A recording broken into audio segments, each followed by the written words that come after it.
Welcome back. This is From the Hip. We're going to discuss pretty much anything and everything. Hopefully we'll stay on track and you can follow us. But hang on. What do you guys want to discuss? All right. I think this is a right you should have or a right you should not have. I believe you should have the right that when you see a truly dumbass driver, like I drive for a living, so I see it all. Yeah, me too. I seen a girl eating a bowl of cereal driving with her knees down the road. Just the other day, that's no lie.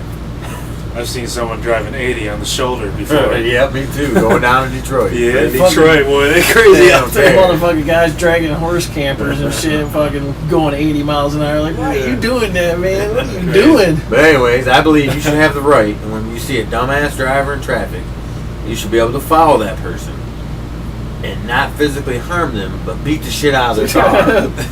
Pop the tires, break the windows, smash a window, whatever. When the cops come, mirrors all broke, everything, you tell him why. And get their license revoked. I see people cutting people off on shoulders and cutting in front. You can't have that. I see all kinds of things. Yeah. People be killing each other over shit like that, though. I think you should be able to carry a paintball gun in your car, so you can tag their ass, right, with a stupid tag. Well, all right, instead of just following have certain drivers that are allowed to do this, people that are professional drivers who are to observe it all the time. And you see an aggressive driver, an asshole driver, you get to go poo poo poo poo, and they nothing they can do. That way, when you see somebody coming down the road and their shit's all tagged up, you know that motherfucker's an idiot. Yeah. Like a NASCAR, they have the yellow sticker. Oh, you know he's a rookie. Yeah. Well, instead of following them and smashing their car, you should be able to videotape them and at least give them a ticket or something. Yeah, ticket, license I mean, revoked. think about it. You got two cars in an accident. One's all tagged up. Who the fuck's to blame for that shit? You automatically get the ticket, asshole. That's a good idea. Yeah. All right, D. Mine is. I want to congratulate the Oklahoma City Thunder and Kevin Durant. Oh my God, man, he's sick, man. I like Kevin Durant. He's a different kind of player. You don't want none of that, LeBron. I hope the Heat win. I want to see two young teams go at it in the final. I really do. I think it'll be a good-ass final.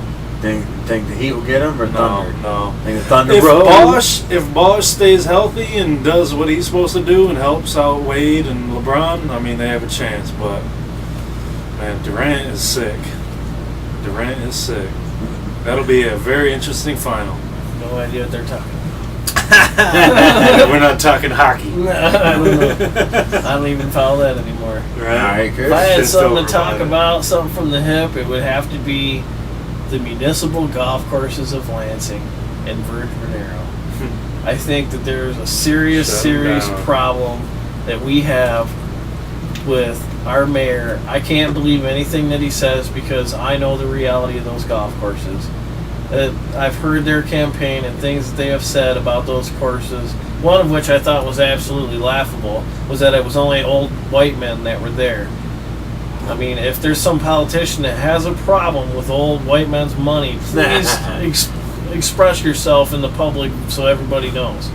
But not that, I have a problem with that. Whatever, it was I thought it was one of the many stupid things that they said about the golf courses. But I want people that are viewing this, that maybe you live in Lansing, I want you to understand that those were the most diverse golf courses in the land. Oh, yeah. There was such a huge mix of people, men and women of all races and colors. They just didn't want to spend money on it. I mean, it was a very comfortable place to golf. Yeah. Now, we redid nice, Sycamore Golf Course for First Tee so that we would introduce new golfers to the game. Yeah. Well, I can tell you nothing did a better job of introducing new golfers to the game than those municipal courses, because I golfed, and if you did 9 holes at Red Cedar during its peak, it took you almost 3.5 hours to get through that 9 holes. That is a long time. Yeah, you can almost do 18 in that amount of time, because there were so many new golfers on the course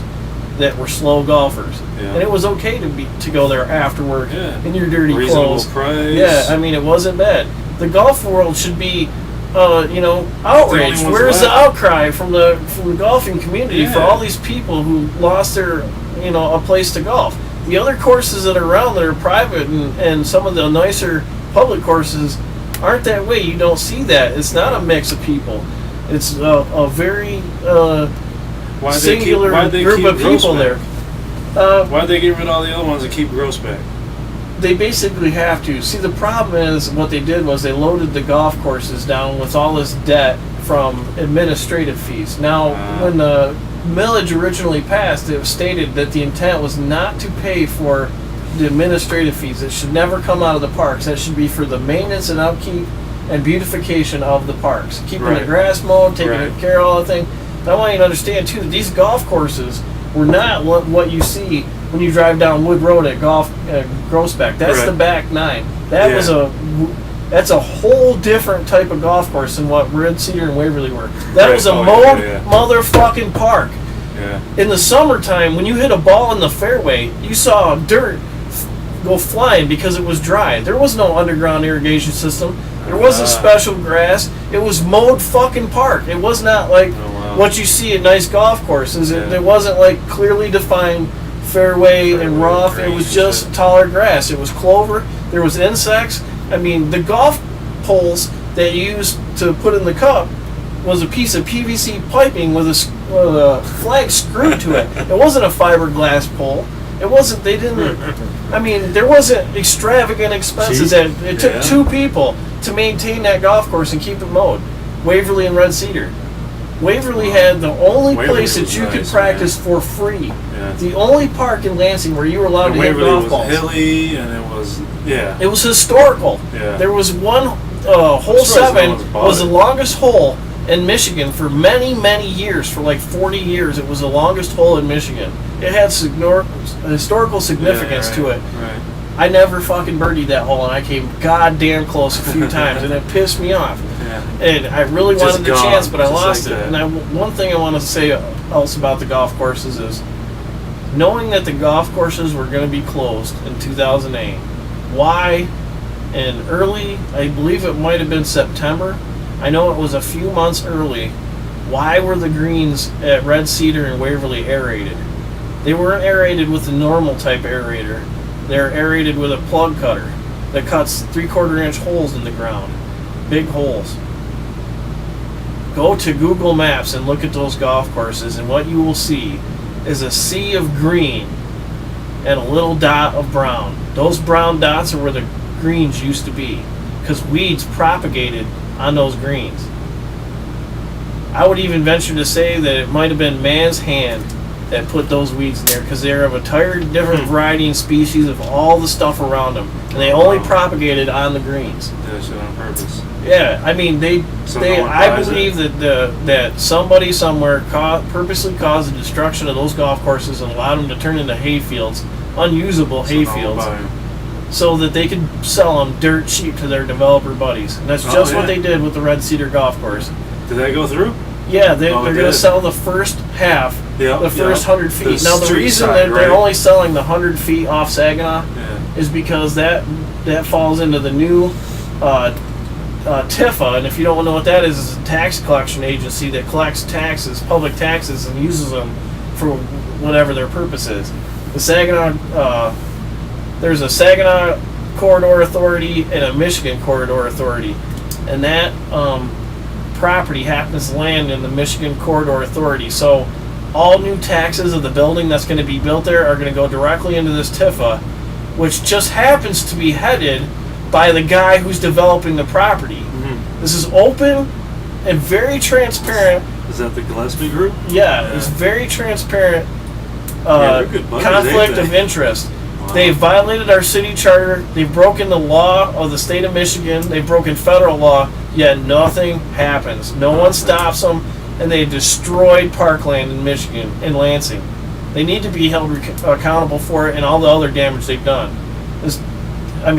This is big government deciding who wins and who loses. No bid contracts. All the makings. And no say from the public. And because nobody really sees it. No, they don't see it. People that work there lose their jobs and go on unemployment. Right. Yeah. You made that old man cry that ran Red Cedar. I won't forget that. Yeah. Never. Wow. I know what you did. Yeah, that's wrong. That's wrong. All right, folks. Hopefully the topics keep you intrigued and you keep coming back. We'll be back for show 3 next week. That's right. You got 4 minutes out.